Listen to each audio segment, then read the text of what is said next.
I'm Jenn Kroon. I'm a senior product analyst in the PERLab. I work mainly in the beauty and personal care pillar.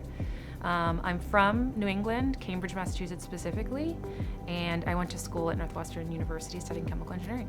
I was a big math nerd. I knew going into college I'd probably do something mathematical, and then I took AP chemistry my junior year in high school, and I was like, these two things work.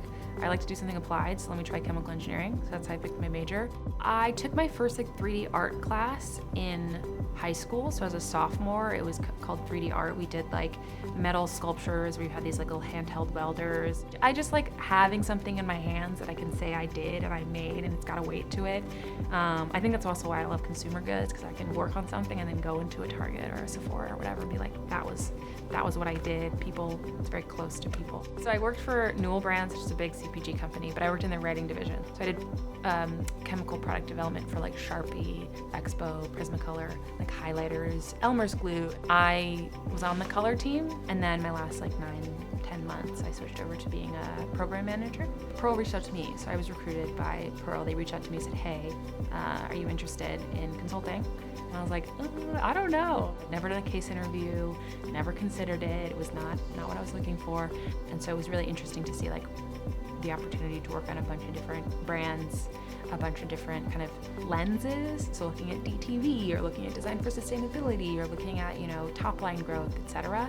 All that kind of stuff sounded super interesting to me, and a way to kind of grow. My first project here, I worked on a luxury cosmetics project around design to value, so DTV. 3 major brands, and they were looking on ways to improve the bottom line. So what I did is from the 3 brands, we picked 4 top products, and then obviously competitor products for each of those. And I got to tear it down all myself. So I literally got my hands on the product, and I broke every single compact apart, every single foundation bottle, every single tube, cut it, weighed it, measured it. And I was the expert from top to bottom on how much everything weighed, and which ones were efficient and inefficient, and where there was sustainability opportunity, etc. That was just super cool to get the product, idea around the product, get the images, and then put together these pages of all of our ideas, quantify them, and then bring the client in and have them kind of react to these ideas and get their buy-in on that. If I wasn't able to see the reaction of the client and actually feel the work that I was doing was having a positive benefit beyond just getting praise from the people that I work with, I don't know if it would be as rewarding.